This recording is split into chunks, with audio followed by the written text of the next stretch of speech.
This is not just a story about elephants. It's a story about a man who listened when the world told him to turn away. A man who welcomed the broken and the angry, who took in a herd destined for death. And it's a story about what happened after he was gone. Lawrence Anthony didn't grow up in the wild, but somehow the wild found him.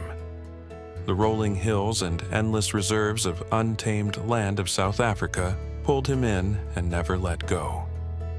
Where most people saw danger in the dust and the animals, Lawrence saw something else. A chance, a purpose. To him, conservation wasn't just about building fences or making rules. It was about respect and forming a connection, about earning trust instead of forcing it. Then came the call that would change his life forever. A herd of furious elephants marked for death if no one stepped in. They were known for tearing down fences, charging at people, refusing every attempt to contain them. To most, they were a problem too dangerous to solve. But Lawrence refused to believe that. If we can't give them a chance, he told his wife, then what hope is there for any of us? And with that decision, a journey began. One that would tie a man and a herd of elephants together in ways the world had never seen before. The herd arrived restless, eyes wide with fury and fear. The mother elephant, a towering presence with tusks gleaming like ivory blades, trumpeted her warning. The others huddled close, ears flared, ready to charge. Lawrence stood at a distance, his heart hammering, but his body still. He knew that in the language of elephants, stillness spoke volumes. Predators move quickly. Friends wait. For hours, he simply stood, watching, breathing, letting them see him. They need to know I'm not here to break them, he whispered to himself. I'm here to stand with them. The herd tested him.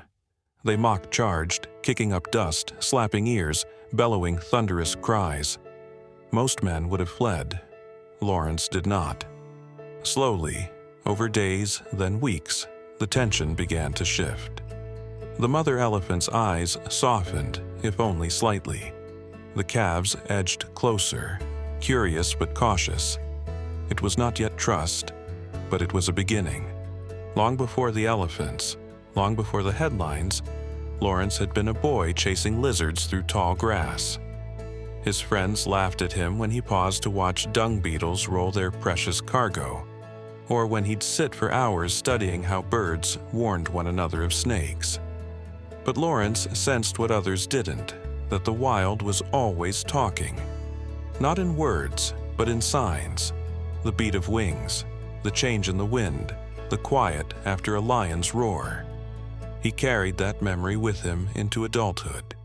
And when the herd arrived, raging and broken, he remembered the boy who once believed that if you only paid attention, the wild would tell you what it needed. So he listened. Elephants are not like other animals. Science tells us their brains are vast, their memory long, their emotions strikingly human. But Lawrence didn't need a textbook to know that. He saw it, he felt it, he lived it. Day after day, he sat near the herd, sometimes reading aloud, sometimes talking softly, sometimes saying nothing at all. Slowly, their rage dulled into watchfulness. Slowly, they stopped tearing at fences. Slowly, they began to sleep without pacing. What science couldn't explain was the unseen bond, a growing trust between one man and a herd that should have attacked him, but instead began to follow him. One night, under a swollen African moon, the mother elephant approached. Lawrence froze, his every nerve on fire. She was close enough for him to smell the dust on her hide. Then, in a gesture as ancient as time itself, she extended her trunk, brushing the air near his shoulder. Lawrence exhaled, trembling. That moment was not just an introduction, it was a contract. From that night forward, he was theirs, and they were his. The herd had found something they had lost, safety. And Lawrence had found what he had been searching for all along: purpose. Even after the first breakthrough, trust was fragile. Elephants never forget, and this herd remembered the crack of rifles, the chaos of trucks, the sting of betrayal. Some nights they still tested the fences, trumpeting warnings that echoed for miles. Lawrence would lie awake, listening, torn between exhaustion and wonder. "I can't cage them," he muttered one night to himself. "I have to convince them." He knew fear like theirs could not be erased, it could only be transformed. So he kept showing up day after day, letting them watch him with their deep, ancient eyes. He refused to be the enemy. He refused to be absent. The villagers whispered that he was mad, but Lawrence knew madness was sometimes the only bridge to hope. It was the low rumbles that fascinated him most. He read that these rumbles carried for miles, like invisible threads binding a herd together. But science couldn't tell him what they meant, not yet. So he leaned into instinct.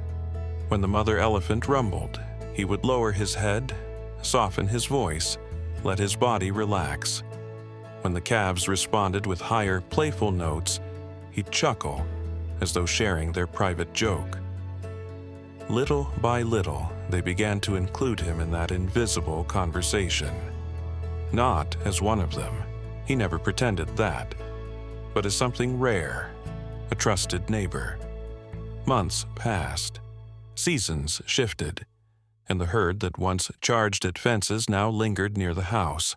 Calves played in the mud while the mother elephant grazed calmly, occasionally glancing at the man who had refused to give up on them. Lawrence would sit on the veranda, coffee in hand, shaking his head in quiet disbelief. "They should have killed me," he'd say. "Instead, they chose me." It wasn't perfect harmony. Sometimes they grew restless, storming off into the bush for weeks, but they always returned. Always. As if some invisible compass pointed back to him. It was then Lawrence realized he hadn't just saved them. They had claimed him. Years before, when he first bought Thula Thula, his conservation reserve, Lawrence had envisioned protecting rhinos, rescuing birds, teaching children about the bush. But elephants, they hadn't been in the plan. But again, life rarely respects plans. The call about the herd had felt like a summon. If he refused, they would be shot. If he accepted, his entire life would be consumed. That night, he lay awake under the South African stars, weighing the choice. And he whispered into the dark, "If I don't, who will?" The next morning, the decision was made. Over the years, the herd transformed and moved on. Calves grew into confident juveniles. The mother elephant no longer glared at the horizon, waiting for danger, but grazed peacefully. Visitors were amazed. Elephants once marked for death now thrived. They weren't tamed, they were free. And their freedom lasted because one man chose to respect them. The story spread, rippling far beyond South Africa. They called him the Elephant Whisperer. He hated the nickname. It sounded like a trick, but in truth it was no trick. It was patience, respect, and above all, love. In March 2012, death came quietly. Lawrence Anthony suffered a heart attack in his home. The bush outside carried on as always. Birds sang, insects hummed, but inside, a chapter closed. News rippled quickly through the reserve. Staff wept.